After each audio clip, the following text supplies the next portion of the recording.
So here we are playing at the final table of a $25,000 buy-in tournament. I am second/third in chips, but Zachy, the big stack, folds. So it folds to me in the cutoff. I raise up with ace of spades, nine of diamonds, which is perfectly fine and reasonable. The bigger stack than me on the button was playing tight enough, straightforward enough, so I figured we could raise it up.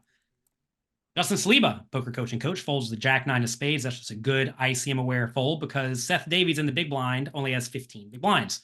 He has the 5-4 offsuit. And look, 5-4 offsuit's a pretty loose defend. I don't know why he would defend here, really. He must think that either he's not so concerned with the payout implications, or perhaps he thinks I'm going to be a little bit too tight or cautious or easy to push around.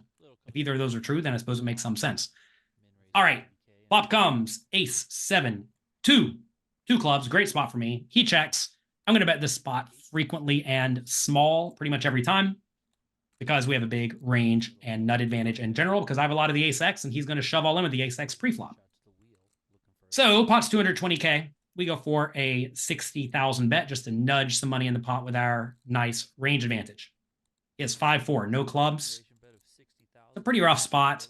I don't think he should fold this one. He should probably call. This kind of demonstrates the problem with calling this hand pre-flop, though, because you make a lot of stuff like bad draws or bottom pair, which is not where you want to be when there are big payout implications. He calls. We ended the turn. Turn is the 7 of diamonds. 2 flush draws available.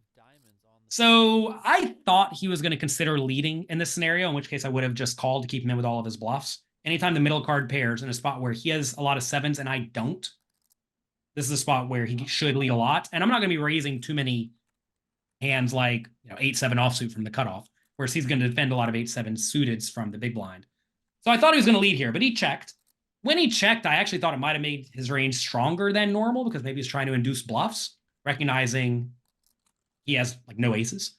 So I thought maybe he was trying to induce bluffs for me with a 7. So I'm going to play this one cautiously, and I'm going to recognize I can just call any bet on the river very, very easily. Because even if the, let's say, clubs come in, well, he could have diamonds or whatever nonsense, right? So I'm just going to call any river bet for the most part. River is another 7, and now he's to decide if he wants to bluff. And this is a spot where I think some players literally never bluff, and when they bet, they only have the nuts. But Seth is a good, strong, battling player, and he realizes the 5 high cannot win. And he also does not block the hands he wants to try to get me to fold, like Queen Jack, Queen 10, Jack 10, stuff like that. And this is a spot where he definitely can't have a 7, and he can probably go for thin-ish value with a 2 if he feels inclined. And if he has an ace, he can definitely value bet. So he's given some thought. He's taken some time. He has 430K in his stack. The pot is 340. And I already know in my scenario, I'm going to call whatever he bets. Maybe I'm going to raise if he bets small. So he gives it lots and lots of thoughts and then puts out a bet. He goes for 220K, leaving himself 210K behind. And I had to figure out if I wanted to raise at this point.